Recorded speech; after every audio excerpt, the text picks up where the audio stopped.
What happens when a waitress, full of attitude, disrespects a quiet elderly man only to later realize he owns the very place she works at? What was meant to be just another shift turned into the most unforgettable lesson of her life. How did Clint Eastwood react? Did he fire her on the spot? Or did he have something even more shocking in mind? Stay tuned, because this story time will leave you speechless. The midday sun poured through the large windows of Sierra Grill, a modest yet lively restaurant nestled in Carmel by the Sea, California. The place had a rustic charm that locals adored, blending woodsy warmth with modern touches. It wasn't a luxury spot by any means, but it held its own reputation, especially on bright, breezy afternoons.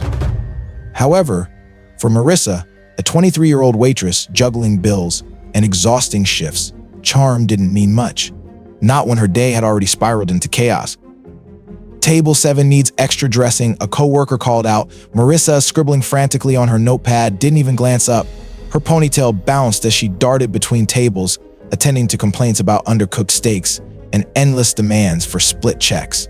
3 rude customers had already stiffed her on tips that day, leaving her with loose coins and simmering frustration. By the time an older man walked in and quietly took a seat at a corner table, she was running on fumes and patience. The man looked as though he didn't care much for appearances. His flannel shirt was slightly wrinkled, his faded jeans worn at the knees, and a well-loved Stetson rested casually on the table. His boots looked like they had seen countless dirt roads. Marissa gave him a once-over, her lips curling into a faint smirk. "Great," she muttered under her breath. "Another one who's probably just going to order a coffee and leave me a lousy tip." But duty called. With a sigh, she grabbed her notepad, pasted on her best customer service smile, and approached table 12. "What can I get you today?" she asked, her voice clipped with just a hint of forced politeness. The man looked up, his sharp gaze settling on her face. His eyes were striking intense, like he was sizing her up. Marissa blinked, feeling momentarily unsettled by the familiarity of his features, though she couldn't place him. "Just a burger," he replied in a calm, gravelly voice. It wasn't loud, but there was a quiet authority to it that caught her off guard. "Burger. Got it. Anything else?" Marissa tapped her pen against the notepad, her tone edging toward impatience. "No, Mom," he said, tipping his hat slightly. Marissa rolled her eyes as she walked away. "Ma'am? Really?" she muttered under her breath. In the kitchen, as she relayed the order, she couldn't shake the feeling that there was something off about him, not in a bad way, but different. He didn't act like the other customers who barked orders and snapped for attention. There was an unshakable composure about him, as if he knew more than he let on. A few minutes later, Marissa returned to his table with the burger. The plate clattered onto the table with less care than usual. She was exhausted, and her smile barely concealed her exasperation. "Here you go," she said, setting a ketchup bottle down next to the plate. "Anything else?" The man glanced at the burger and shook his head. "No, this looks just fine. Thank you." His tone was polite, but there was an undercurrent of firmness that made Marissa feel oddly self-conscious. For reasons she couldn't explain, she lingered a moment longer than necessary. His calmness grated on her nerves. The whole restaurant had been a whirlwind of complaints and demands, yet here he was composed, unbothered. She felt the need to break the silence. "You're not from around here, you?" she asked abruptly. The man cut his burger in half with a slow, deliberate motion. "No, I'm not," he replied. "Thought so." "The hat gave it away," Marissa said, smirking. "Looks like you just stepped out of an old Western." The man smiled faintly, just a slight curve of his lips. "Something like that," he said, without a hint of offensiveness. His calm reaction only irritated her more. Marissa was tired of holding her tongue, tired of polite masks. She crossed her arms and leaned slightly toward the table. "Most people around here don't show up looking like they just came from a ranch," she added. The man took another measured bite before responding. "I guess I'm not most people." The simplicity of his words carried unexpected weight. Marissa felt a flicker of embarrassment, but quickly buried it. "Well, enjoy your meal," she muttered before walking off. She was sure she had gotten the last word. Yet, as she wiped down a nearby table, she noticed him watching her not in a threatening way, but with quiet curiosity. It was like he was evaluating her, and it made her skin prickle. "Hey, Marissa," her coworker James said as he passed. "Isn't it weird how calm that guy is? Like he's just taking it all in." Marissa shrugged. "Yeah, some people have all the time in the world." But deep down, she couldn't shake the feeling that there was more to this man than his weathered appearance and quiet demeanor. Something was building beneath the surface of this ordinary day, something that would soon turn her world upside down. And in just a few moments, she would realize exactly who he was and why she'd never forget this shift at Sierra Grill. If you find these stories inspiring and they motivate you to take action, please comment 9. If not, comment 0. Your feedback means a lot to us. Thank you for your valuable time. Maybe he's famous or something. James chuckled as he stacked plates nearby. He kind of looks familiar, doesn't he? Marissa rolled her eyes. Famous. Yeah, right. If he's famous, then I'm the Queen of England. She shook her head, dismissing the thought entirely. James raised an eyebrow but chose not to push further. Marissa wasn't in the mood for wild theories. Determined to finish her shift without more drama, Marissa grabbed the check for table 12 and made her way over. This would be a quick interaction. Drop the check, smile, move on. Simple. Here's your check, she said, placing it on the table with a faint, perfunctory smile. Whenever you're ready. The man didn't immediately reach for the check. Instead, he tilted his head slightly and looked directly at her. His eyes were sharp, focused, and carried a calm intensity that unsettled her. Do you enjoy your job? He asked, his voice low and steady. The question caught Marissa off guard. She blinked, her practiced smile faltering. It's fine, she replied with a shrug. It's a job, you know. The man nodded thoughtfully. A job's what you make of it, he said after a pause. But it seems like you're carrying a lot today. Marissa felt her cheeks flush. What was this therapy? Who was he to comment on her mood? She crossed her arms defensively. Look, I've had a rough shift, okay?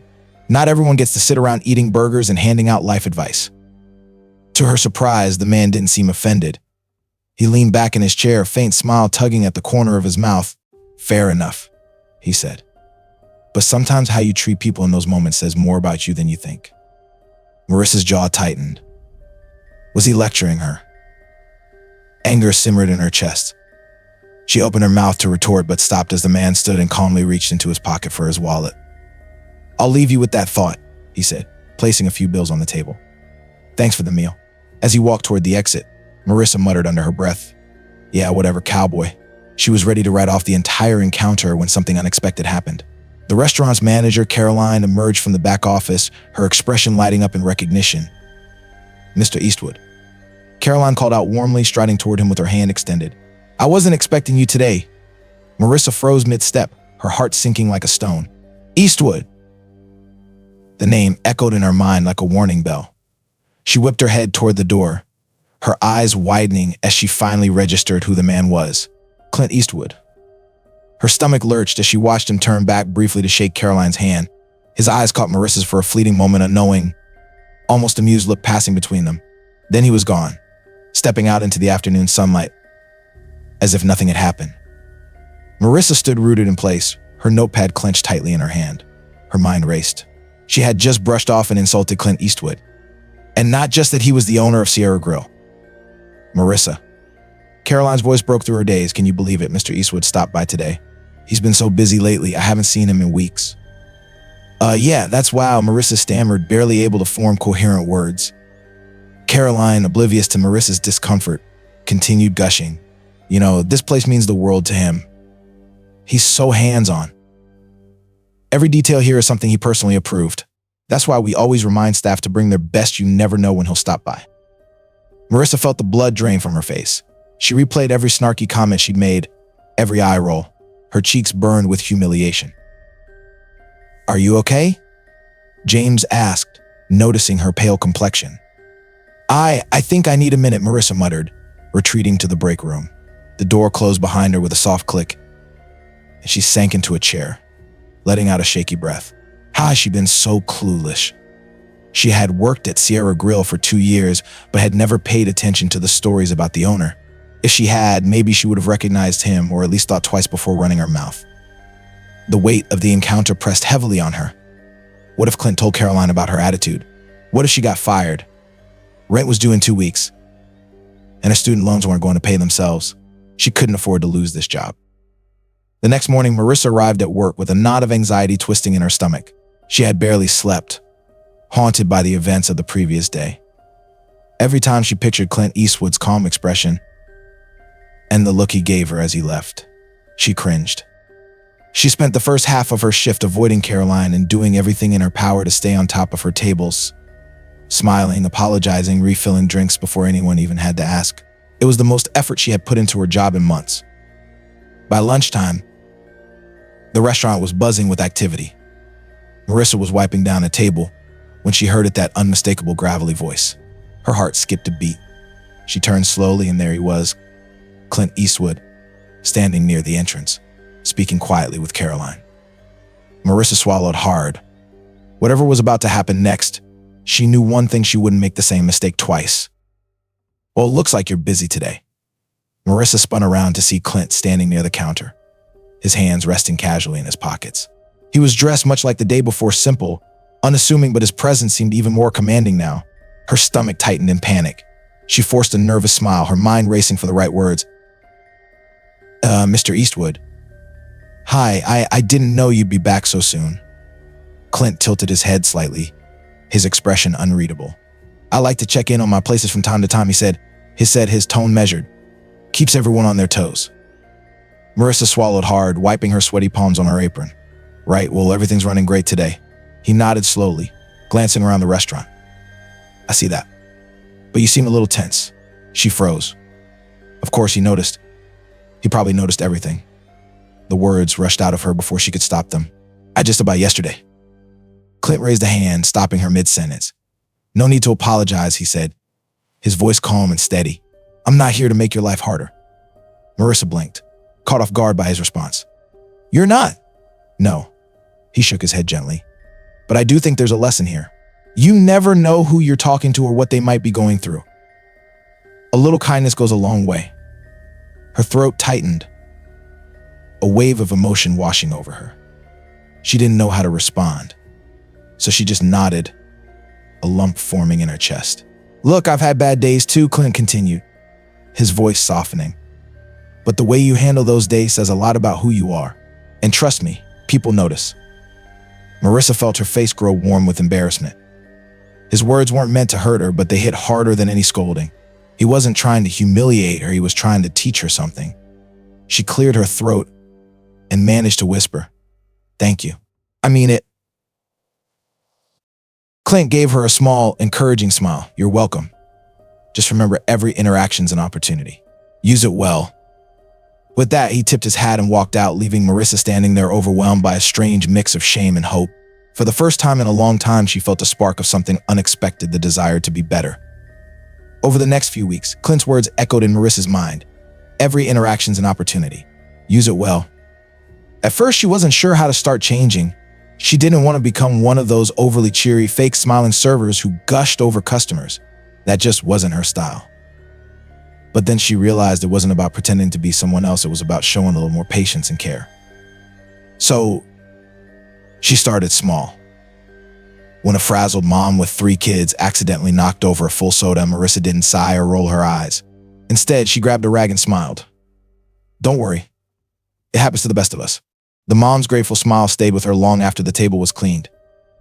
When an elderly couple struggled to hear her recite the specials and asked her to repeat them multiple times, Marissa took a deep breath and patiently explained them again, even offering her own recommendations.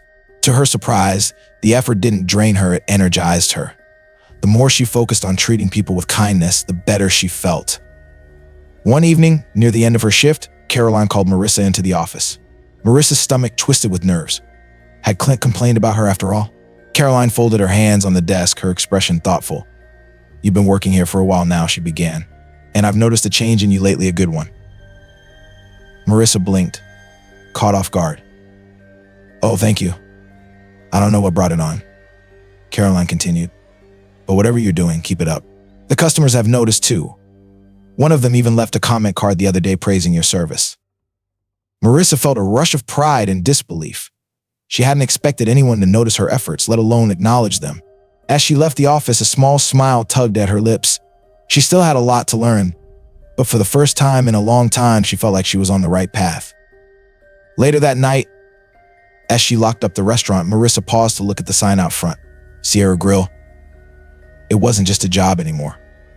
It was a place where she could grow, learn, and maybe even make a difference. And she owed it all to the quiet cowboy who had walked in one busy afternoon and taught her a lesson she'd never forget. Life often teaches us valuable lessons through the simplest moments. Marissa's story touched me deeply because of the awakening she experienced. A long, exhausting shift filled with difficult customers and feelings of frustration had made her believe that her job was just a meaningless grind. But then, a calm, unassuming man, Clint Eastwood, entered her life and changed her perspective forever. Clint didn't just come for a meal. He came to remind her and all of us that how we treat others matters, especially in moments of hardship. He didn't judge or criticize her.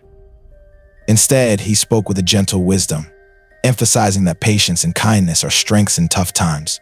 His words, though simple, resonated deeply within Marissa, igniting a desire for self-improvement. Marissa realized that each of us has the power to choose how we behave every day. A small smile, a kind word, or a thoughtful gesture can ease the burden someone else may be silently carrying. She no longer saw her job as a burden, but as an opportunity to grow and make a difference through small yet meaningful acts of kindness. This story reminds us that no one is too small to create change. Kindness has the power to ripple outward, beginning with the simplest of actions. Treat everyone you encounter with compassion. You never know the story they carry. Perhaps your kindness will be something they remember forever, just as Marissa will never forget that special customer. Each moment is a chance to become a better version of ourselves. Embrace that opportunity.